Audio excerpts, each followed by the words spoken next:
Alors que les pompiers passent l'après-midi à jouer aux cartes, ils ignorent le piège qui les attend peu après. Écrasés dans un espace minuscule, au bord de la noyade, les sauveteurs manquaient de temps pour tous les sauver. Effondrement fatal lors de l'inondation de Mélas à Boston. Les pompiers d'un Gin 31 jouaient aux cartes pendant leur pause déjeuner. C'était la routine habituelle pour les pompiers George, Bill, Nat et Patty. Après un repas rapide, ils ont commencé une partie de whist. Jean Berry, tailleur de pierre, aimait passer voir la partie de cartes et discuter avec les gars. Aujourd'hui, leur pause déjeuner était bien entamée et la conversation allait du sport à la politique. Ils n'avaient aucune idée qu'une défaillance choquante juste de l'autre côté de la rue allait tout leur coûter. La caserne de pompiers était à quelques mètres du port de Boston, Massachusetts. Ce port était spécialement équipé pour un type de livraison particulier. Des millions de gallons de mélasse étaient en déchargés dans un immense réservoir de la Société États-Unis Industrial Alcohol. Ils utiliseront cette mélasse pour fermenter et produire de l'alcool industriel, essentiel à la fabrication de munitions indispensables à l'effort de guerre. Les navires déchargeaient la mélasse en la pompant depuis leur cale vers un réservoir central situé dans le port. Ensuite, l'Union sucrière industrielle d'Aiguebelle chargeait des wagons individuels de mélasse pour les expédier vers les différentes usines de transformation. La taille du réservoir éclipsait tout le reste du complexe. Il mesurait 15 mètres de haut et 27 mètres de diamètre. Il avait été construit il y a seulement 3 ans, mais avait été en proie à des fuites dès le début. Les enfants du quartier venaient avec des seaux pour ramasser la mélasse sucrée autour du réservoir. Les pompiers avaient l'habitude d'être dans l'ombre du grand réservoir, mais ils l'acceptaient simplement comme faisant partie d'une ville et d'une économie en pleine croissance. Ils n'avaient aucune idée que l'homme chargé de construire le réservoir n'était pas du tout un constructeur.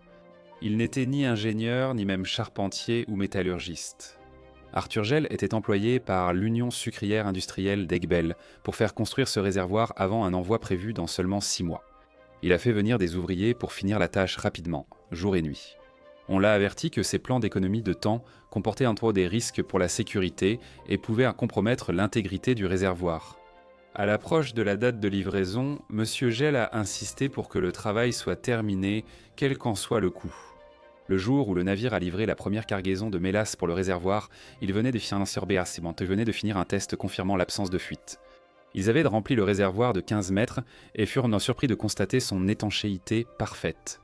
Le problème, c'est qu'ils n'avaient eu le temps de le remplir qu'à une hauteur de 15 cm avant de devoir commencer à le vider. Il a effectivement retenu 15 cm d'eau sans fuir, mais ce n'était pas une façon de tester l'intégrité du réservoir. Néanmoins, Gell avait accompli sa tâche sans aucune connaissance des plans de construction, des considérations de sécurité ou des réglementations légales concernant ce type de structure. Dès la première cargaison de mélasse pompée, il était clair que certaines zones n'étaient pas totalement étanches. Le filet continu de plusieurs joints devait être réparé, mais ce n'était pas urgent.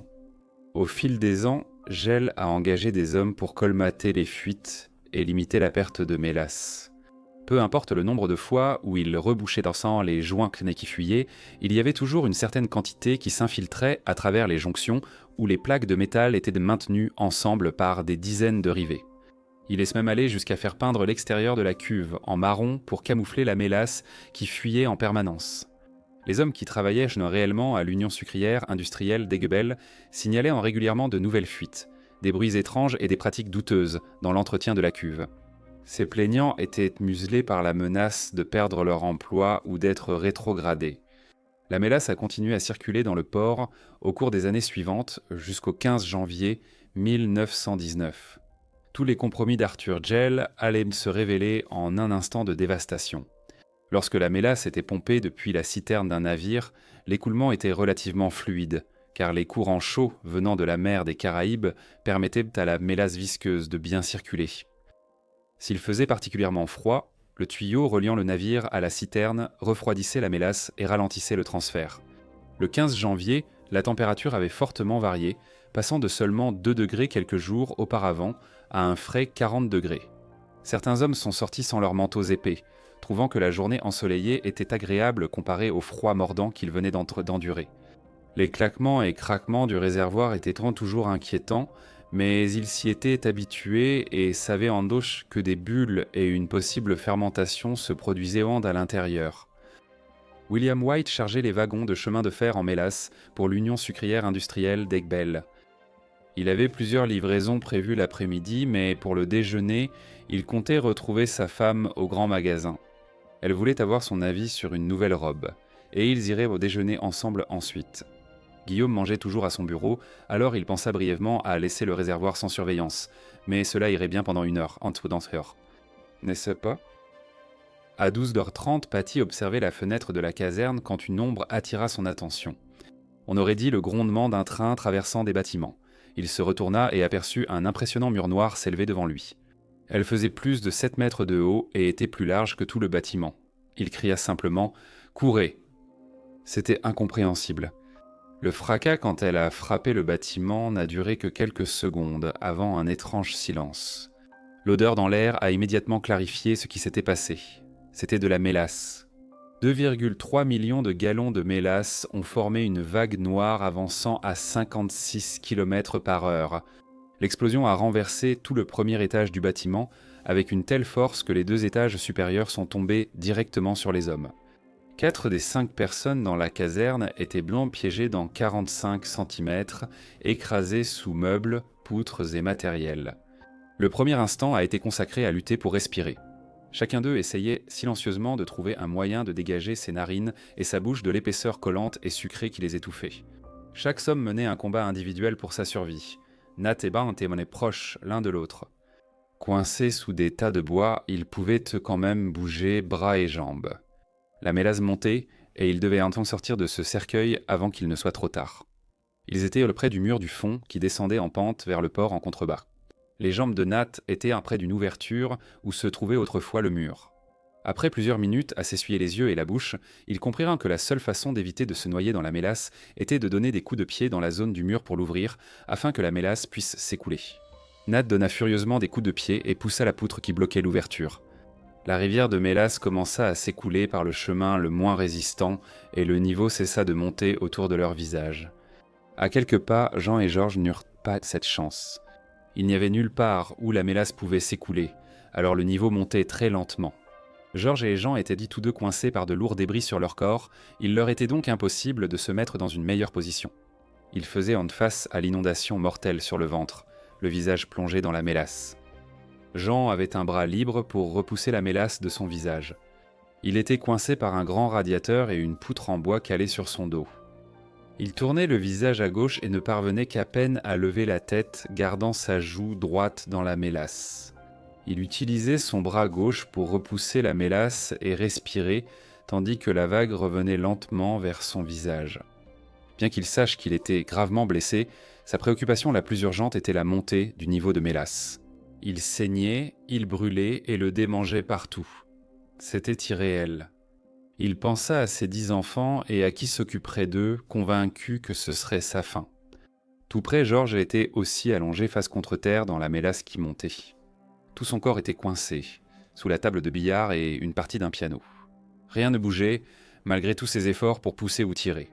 Son visage était à peine surélevé au-dessus de la mélasse, mais il ne s'enfonçait pas. Il a pu essuyer la mélasse qui couvrait ses narines, mais cela n'a pas dissipé la panique que ressentait Georges. De petites bouffées d'éthydaire le maintenaient en vie, mais il doutait de tenir bien plus longtemps. Il a crié aux hommes pour demander de l'aide, mais il n'a entendu que les gémissements et les hurlements de ses amis.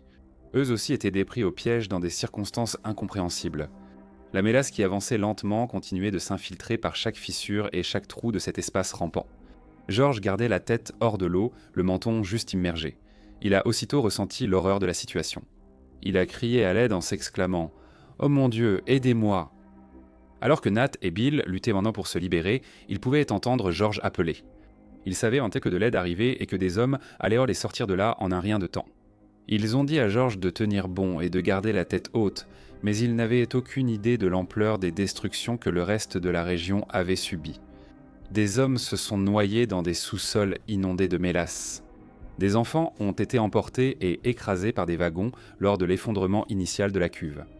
Cochons, chevaux et chiens luttaient dans la mélasse sans issue.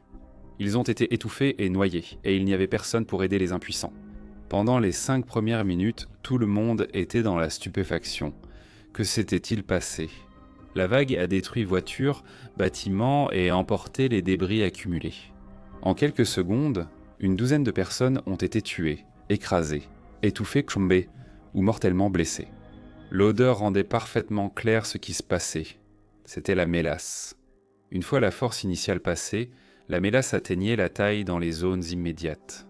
Quiconque avait échappé à la première vague se retrouvait piégé dans les sables mouvants de cette boue épaisse. Franchement, ils étaient stupéfaits. Des bâtiments entiers avaient été emportés. Des voitures, wagons et trains avaient été projetés contre des bâtiments et dans des foules. Des amas de mélasse bougeaient, mais il était difficile de dire si un chien ou une personne luttait dessous. Certains sont morts sur le coup, d'autres ont été étouffés par la mélasse durcie. Elle gardait sa température plus chaude à l'intérieur de la cuve, mais maintenant le sirop refroidissait rapidement, rendant l'évasion encore plus difficile. La viscosité de la mélasse est environ 10 000 fois supérieure à celle de l'eau. Elle adhérait à chaque surface, posant un grave problème aux sauveteurs. Des échelles étaient utilisées pour aider à traverser la mélasse et secourir ceux en difficulté. Cela paraissait impossible. Tout le monde était complètement recouvert de la tête aux pieds. Des personnes venant de l'extérieur de la zone sinistrée accouraient pour essayer de trouver comment aider. Les blessés étaient transportés à l'hôpital, mais le sol est vite devenu un cauchemar collant. Les lits où les patients étaient allongés avaient des flaques de sirop épais qui s'accumulaient en dessous. Des silhouettes de corps étaient laissées partout. Il était impossible de l'enlever des patients ou des médecins. Nettoyer les plaies pour les examiner semblait irréel. Essayer de séparer une plaie ouverte et charnue du sirop noir et collant était impossible. Au cœur du drame, des pompiers hors service ont découvert leur caserne partiellement détruite et redouté le sort des collègues à l'intérieur. Sous le vide sanitaire, les hommes criaient aux sauveteurs pour signaler leur position et leur état.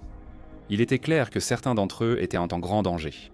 John Barry s'essuyait la mélasse du visage avec son bras depuis plus d'1 heure. Il souffrait beaucoup et était épuisé. Un pompier a réussi à ramper sous la maison et à atteindre John pour évaluer sa situation. Pendant plusieurs heures, John a reçu des injections de morphine pendant qu'ils essayaient de découper le plancher en bois au-dessus de lui. George n'avait rien dit depuis plusieurs minutes et il craignait de connaître la raison. La dernière chose qu'ils avaient entendue de lui était son cri à Bill. « Oh Bill, trop tard, je suis perdu. »« Mon Dieu, je suis perdu. » Bill continua à crier des encouragements, sachant que la mélasse couvrait sans doute sa bouche, mais il espérait pouvoir respirer par le nez et entendre ses paroles.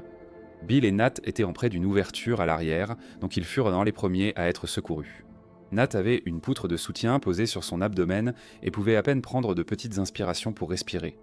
Au fur et à mesure que les sauveteurs s'enfonçaient un à un sous l'espace rampant, ils découvrirent pourquoi il n'y avait plus eu de bruit venant de George Leahy. Après plusieurs heures à s'efforcer de garder la tête hors de la mélasse, il a finalement été submergé par la montée du niveau et par l'épuisement. George était mort. Il avait été asphyxié par l'épaisse inondation. Les autres hommes ont été extraits du vide sanitaire et soignés à l'hôpital pour leurs diverses blessures. L'inondation de mélasse a causé 21 morts et plus de 150 blessés. Certains ont échappé à la journée par hasard, comme Guillaume Blanc occupé aux courses avec sa femme, tandis que d'autres, tels que Maria de Sazio, 10 ans ramassaient tant des bâtons et de la mélasse près des cuves.